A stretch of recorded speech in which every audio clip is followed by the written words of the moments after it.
Hey everyone, welcome to the Horror Show. I'm Cecil, Laird. Luis Hernandez. I'm in Fuego here. Back with another review for you guys. This is for what is apparently going to be an ongoing series of number ones by the director Niell Blomkamp. Now, I don't know if every single one is intended to be directed by him, but I believe this one was just as well as the first one. So we are here to talk about the second installment of the Oats Studios project. And the first one that we actually reviewed on the channel was for something called Raka, which was a tale of the Earth being enslaved by aliens. And that was called Volume 1. This is called Oats Studios Volume 1 Firebase. I don't know why it's such a weird pairing of words. I was like, Firestorm? No, it's Firebase. And this was also, as I said, Volume 1. So we were like, immediately, because Lou hadn't seen Raka when we sat down to watch Firebase. No. And I was like, I think he can watch it, because I don't think they're connected. And when I pulled it up on the YouTubes, it said Volume 1. I was like, well, I guess he can watch it, because it's a separate thing. And indeed it was. This was a story set entirely in Vietnam, and it had to do with sort of a different kind of supernatural mythology rather than aliens. And as far as we know. As far as we know, More indigenous, it almost seemed like. So we'll do this like we normally do our reviews, talking about the overall thoughts, the story, the effects, the acting, all that good stuff. But first, let's just real quick get Lou. What were your thoughts on Raka? Since we already talked about ours. Raka, liked it a lot. Very Niell Blomkamp. Very much so. The dude definitely has his motifs that he likes. I thought to that use, was way closer feeling to him than Firebase was. Yeah, and I think that's because Firebase was period piece. Yeah. But no, I liked it a lot. After watching it and then Firebase, I was like, man, I really like this guy. Like, there was talks of him doing an Alien movie. Yeah. He can do an Alien movie. I think he can do a Predator movie. I think he can do a Terminator movie. You saw all his influences are right there. So I dug it a lot, actually. Well, let's jump into Firebase then. Yeah. So I really liked Firebase a lot more than I thought I was going to, because I generally don't mesh well with war stuff. Not because I have any issues with it. It's just, it becomes very repetitive, very same notes in every movie, just done slightly differently. But some have definitely blown me away. And of course, what I love are the times that we get the very different aspects of it. Like, there was a short film that we saw. I thought of it when we were watching this. Exactly. We saw a short film at the Phoenix Film Festival. I can't even remember the name of it, but the program's down there to your left if you want to look it up real quick. I kind of think I should. To give proper credit. Yeah. But it was a story also based, was it Vietnam or the Korean War? I think it was Vietnam as well. I believe it was Vietnam as well. But yeah, that one had to do with the Vietnamese soldiers' practice of burying their dead in their underground tunnels, and one guy trying to do this was getting haunted and could swear he was hearing voices from within the walls as he's trying to bury a friend of his. But it was called Wandering Soul. Yeah, seek that out. Seek out Wandering Soul. That was amazing. But anyway, we don't need to go off on that. But this one reminded me of that in its supernatural feel. That was especially basically the initial that one boiled too. down to it was the aspect of warfare where Americans would go around with essentially loudspeakers and play Vietnamese person or a human person speaking English person, an American person speaking Vietnamese, but saying weird stuff, and so that's what the Vietnamese soldiers were hearing, and it was driving them crazy because they thought it was their ghosts and stuff. Yeah. But anyways, it's pretty messed up. Yeah, like mental warfare, though, right? Yeah. Right. That's what that totally was. Yeah. But that supernatural aspect is what I loved about that, and it's the same thing I loved about this. I liked the fact that we got away from the exosuit, and I liked the fact that we got away from the aliens too. I really dug that this was a supernatural take by Blomkamp, and it was such a horror fan's special effects dream. Yeah. You know what I'm saying? And Yeah, like yeah. I will get to all some that, of the but practical. so overall, I loved it. In other Loved words, it. I liked it Yeah. more than Rocka. Really? I think more well, than Rocka? I think okay, they're- that might have. I might they're on the have same- about that a little bit fast. Yeah. I They're like on it the about the level. same. Yeah. I got it Same about level. the same. Different Yeah. different reasons for liking different ones. But I don't know. I was more engaged to this one, whereas I was kind of This taken one out was a every little time I saw longer. Sigourney in the other one. Yeah. I was kind of taken out of it Yeah, a bit. I felt like that was him, like kind of Trying to like, shoehorn, snub his nose, be like, this Yeah. is alien. like, So yeah, I people didn't are get. I homies never from got Chappie, taken so- out of the Vietnam one, so I'll No. say that much at least. But go ahead, Lou. Your overall thoughts. Firebase, it was awesome. Volume 1, I know you kept saying like it kind of steers clear from like the alien and all that, but again, it's like for as far as we know. As And far there as was we know, there was yeah. kind of hints of a suit.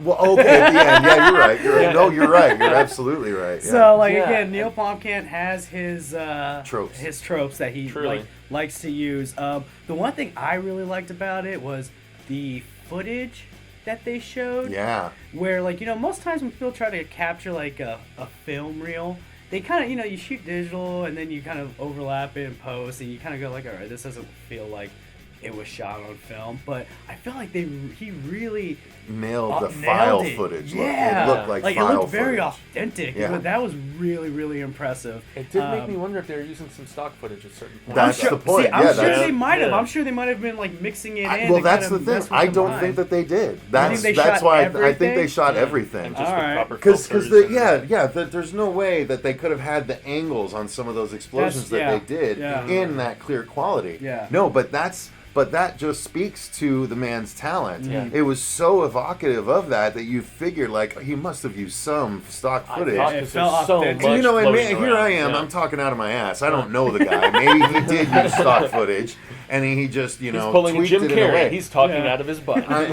But maybe I'm completely wrong. But to No. me, it seemed like they It were looked too. legit. Yeah. It was too crisp to be actual stuff. Like, no, it's not too crisp. The angles and such were the angles were such that I Felt don't too think they contemporary. couldn't. Yeah, Yeah. There's no way they could have been in those places Yeah. back then. Yeah. You know what I mean? And like So- again, maybe some of it was a mix of like stock footage and others was stuff they shot. Like he, I noticed watching the first one, it's this thing he does where he uses CG, but he also uses practical and kind of over layers it. So it kind Enhances of it. like it's kind of like a melding of two like worlds, and it works very well for him.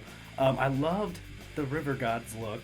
Yeah, That was dope. really sick, and like how he came together and all that. Like again, Yeah, like man, I that first time we saw him. yeah, like I was saying, telling Fuego, I was like, man, this guy could probably make a badass Predator movie if he really wanted to. Like, Indeed. so yeah, the acting, not my favorite thing, but Yeah, I can agree kind with of you there to a degree. Yeah. I can push that aside because I was very invested into like the story and everything else that was going on. I was like really interested. Yeah, totally. Same here. As an overall whole, the building mythology that they were laying down, I was honestly almost thinking that this could, with one particular scene that we don't want to spoil, a vision of sorts that a guy has, it almost felt to me like it could fit in with the Rocky universe. This is just like a prequel kind of thing. The what universe? The Rocka, the first the, Oh, the yeah, Rocka the first universe. one, the I Rocka said Rocky universe. universe. Yes, I was it like, could. the Rocky We're all universe. going to watch Stallone. Jesus, where does he fit in? Exactly. Right. Mr. Stallone All right. says that he would like to act in Rocka too. And Good then- lord. No, but I dug what they were doing. It was, I mean, once again, it was a little hammy at times acting, like Lou mentioned. It was one of the only things that kind of stuck out to me. But as a whole, man, Blomkamp, I want a feature from him at this point. But this Yeah. is so cool because we're getting these, and he says they're shorts, but it almost feels like an anthology television series. And what Yeah. did we wait? 2 weeks for the next installment? Yeah, 2 weeks ago was when you and I recorded the first one. Same so day it came that's, out. That's so. pretty good. That's Yeah. pretty good, actually. Let them keep coming out on Wednesday for us. Yeah. Yeah, Every bring second it Wednesday, on. we'll keep reviewing them. Because Yeah. honestly, as much of a horror fan as I am, I'm digging every single one of these. Yeah. Yeah. But Lou, you said you weren't a fan of the acting, so let's jump into that then. What was your issue with it? I felt like the main guy was a little bit too cliche Vietnam bad guy, that thousand-yard I- stare, yeah, that, I that agree. look where he's like, ugh. Yeah. The scene where like War, they're it's interviewing the fantastic. corporal and he's like in the corner and they had that side profile shot Smoking. close up and he's just like chewing on something and he's just like, Sharpening and then the his- CIA guy was a little. I don't know if it was the mustache or the hairstyle, but he felt a little hammy to me as well. The only actor in it that I was like really like, man, I like this guy was the Corporal. Yeah. He felt real. The guy to with me. his little hat going Jesus. down. And the effects, the makeup burns effects Jesus on that Christ, guy. So I thought, good. you see, I thought that he didn't seem like he was in as much pain as he should have been. Well, Personally. he might have just been super doped up. Yeah. But that was what I kept telling myself. Is I was Yeah, like, but I agree. He seems almost cheerful. If it but- was that, he'd be like, every movement would be like, and then, oh god, Yeah. it hurts the top. Yeah, and would they burned. leave it all exposed like that? Yeah. No, it'd probably be all No, yeah, gauzed up. and stuff. that's what I was wondering too. Yeah. Like, no one's like cleaning it. Yeah. Because it just Like, let's just let it breathe for a half Who hour. knows? Maybe they just want him to die, and they're like, "Fuck it," you know. Yeah, well, they just Like, wanted yeah. to show the gruesomeness Yeah. of it. So, It- is that, but- is that a good effect segue? You think? I think so, yeah. Uh, Because is there anything really to say about that? I agree with you on that one guy's stoicism was a little over the Yeah, top. I but thought the dialogue was kind of hammy and kind of Okay. by the books here and there. Yeah, Okay. there was something that I was like, oh, that's a cliche little trite thing that I've kind of heard said before in these sort of Vietnam movies. That's you know, fair. but everything else really balanced it out. Where I was like, okay, I'm along for the ride. This Yeah. is cool. Yeah, and what put it over the top was definitely the effects for me. Oh, yeah. Well, That's what part Blomkamp of maybe. shines.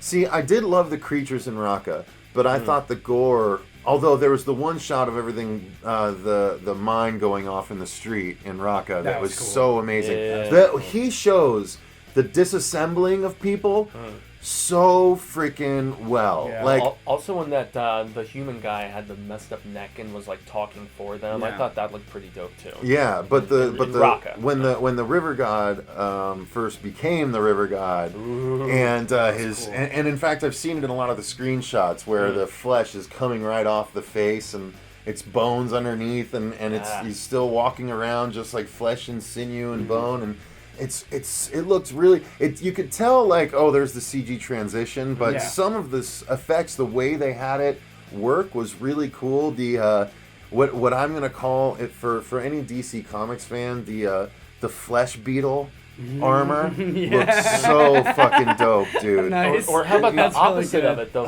When he was changing like exoskeleton's underskin. Yeah. Soldiers. That Yeah. looked so That was badass. cool. stuff. Yeah, Oh, yeah, because that they was would peel so- flesh back, and then it'd be like like a- spider anatomy Exactly. underneath. He was changing them from the inside. These dead soldiers. Very, and District damn, 9. did it look cool? It was District Very 90, District but it 90. also it had the hint of sort of zombie effects because right, you had the night vision shots where you could see their eyes like cat's eyes Glowing, yeah. glowing, you Well, know, even the fight reflecting at the the light. beginning, you know, that Yeah. felt very kind of fighting a zombie. Yeah, but it was still there was a lot of layers to this one. Yeah, well, yes, peel off Pun the intended. legs. But it was uh, unique, yeah. despite having some, trite and not trite, but tried and true concepts that we've seen before. It innovated within those. Yeah, yeah. I like you said, like I know you said, like it's probably a good thing he didn't jump on an Alien movie. I'm so because sad it he gives, didn't, but- it gives him an opportunity to do his original, like make a name for his sci-fi. Not be like I'm doing someone else's sci-fi or this is like no, this is Niell Blomkamp's sci-fi. Like the way I feel like James Wan has done his paranormal, put a staple there. Niell Blomkamp can do his own like what's that Tetsu the Iron Man? Like have you ever seen that movie? Okay. Well, like Tetsuo. look it up and you'll see similarities to Niell Blomkamp, especially with like the suits and like mechanical stuff going under skin, graphing and all that. Like I think I don't know, man. I think he's gonna be a bigger name after this. Like I his want him to sci-fi, be. He's great. Well, I like original content. yeah, like that too. I love this, but Indeed. I Yeah. honestly the only problem I really have with them is that I feel like both could have been stretched to a full like 40-minute deal. Like these Yeah, more felt money. like half-hour episodes, Yeah. but I feel like both could have stood up to a full hour. I wanted more of it. I mean, yeah, we could get more episodes going forward, but an equivalent to a 1-hour TV program, I think, would have suited them both because I did feel a little rushed at times in both of them. Yeah, I mean, And it I is feel like almost- building tension could have been very beneficial across both of them. Yeah. That they just had to get through stuff, It is interesting to see where this goes because, like, the first one and the second one are two different stories, and they end on like a cliffhanger where it's like you know there's more coming, but it's like when is that next part coming? What determines that is this, Money. because they're both seeking funding, and at the end of the day, with the rushed aspect you were mentioning, they almost feel like a proof of concept that was stretched out, and with more money because they film these totally outside of the studio system, independently, completely. And they want to make more. They want to expand in these respective universes. Kind of a genius way, a better way than doing like a Kickstarter. Be like, hey everyone, I had this idea, give me money. Where it's like, let me show you what I'm doing, and if you like it and you want to see more, please donate. Yeah, like, lots of indie filmmakers do it. Yeah, it's kind of a genius move on his part, man. What I wonder. How many there are plans to be, you know? Yeah. I'm At curious. this point, yeah. And how many he's gonna write and direct? Right. Yeah. Exactly. Because he says at least it says on the Oats YouTube or whatever, it's going to be a bunch of different filmmakers. But maybe these were the two that he did, and so the later ones he'll produce and other directors, or who knows? Time will tell. But I hope we get another one in 2 weeks on Wednesday. Yeah, me too. Right. Cool, guys. Well, I think that's going to do it for our opinions, our overall thoughts on Oats Studios' Firebase. Let us know in the comments down below if you've watched it, or you might as well have just paused it at the beginning of this, gone to watch it because it's only like 20 minutes long, and then come back and finish it. So let us know what you think. So yeah, let us know what you guys think. I'm very curious about that. But until next time, I've been Cecil Laird. Luis Hernandez. Gracias, Jaime. Fuego. And remember, stay scared.